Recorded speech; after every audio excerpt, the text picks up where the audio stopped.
This is a phone amplifier unlike any other. There are plenty of phone amplifiers out there, but most of them are just blocks of wood with a slot cut in the top. I wanted something different, something with character. I've had this idea for a long time, to make a passive speaker that's fun, a little unexpected, and still grounded in real craftsmanship. This is my vision. This is my first version. It has great sound, but my daughter thinks it's a little spooky.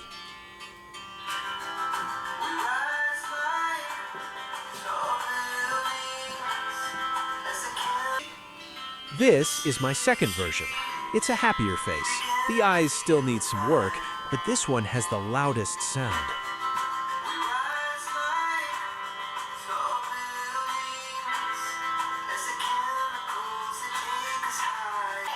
And my next version is a singing cat.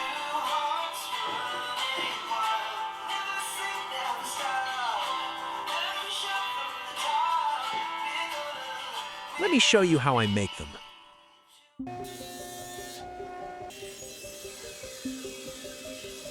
It starts with a solid block of walnut, 1.5 inches thick.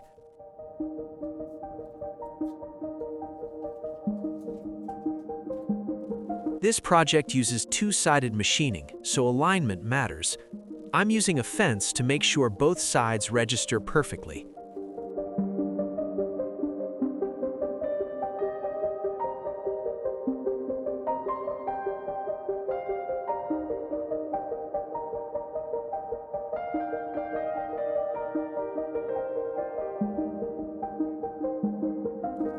I begin by machining the inside, using double-stick tape to hold the wood in place.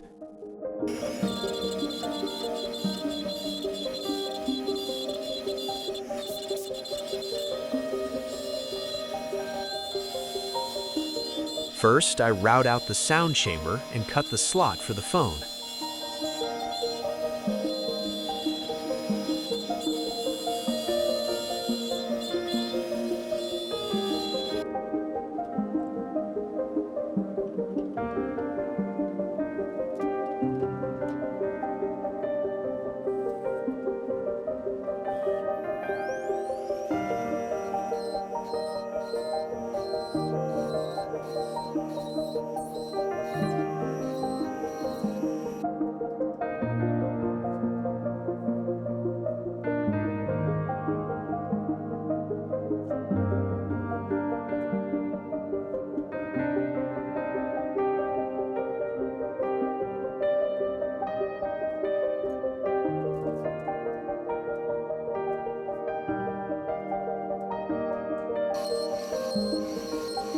Next, it's time to carve the face. The first pass is a roughing pass, removing most of the material and establishing the main shape. For the finish work, I switch to a tapered ball nose bit. The taper adds strength, and the small radius tip gives good detail.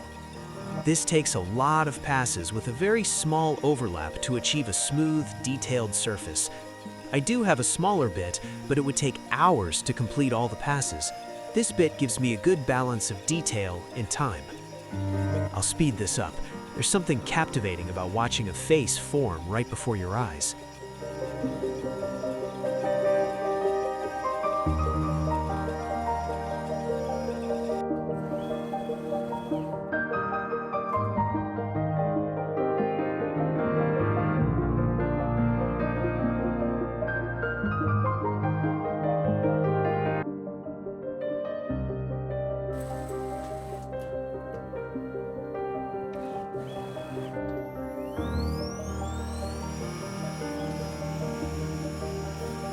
Next, I open up the mouth.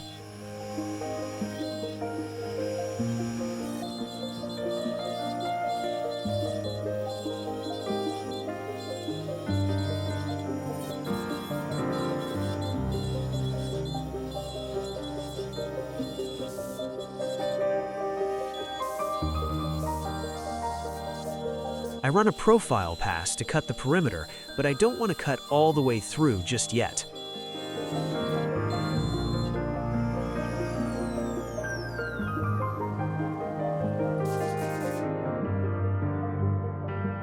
That's looking good.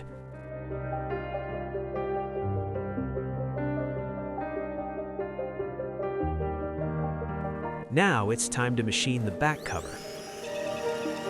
This piece is 3/4 of an inch thick and gets its own recessed sound channel, carefully placed to match the face and help project the sound forward. I paint the inside black, and then the parts are glued together.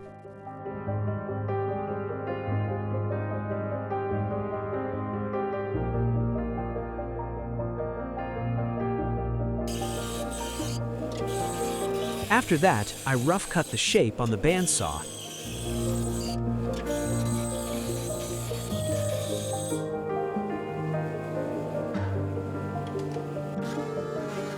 And clean it up with a flush trim bit.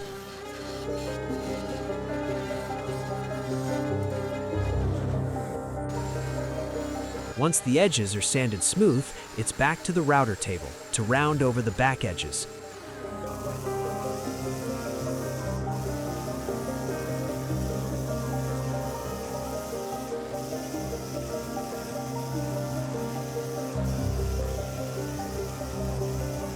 The front edges are shaped by hand until everything feels right.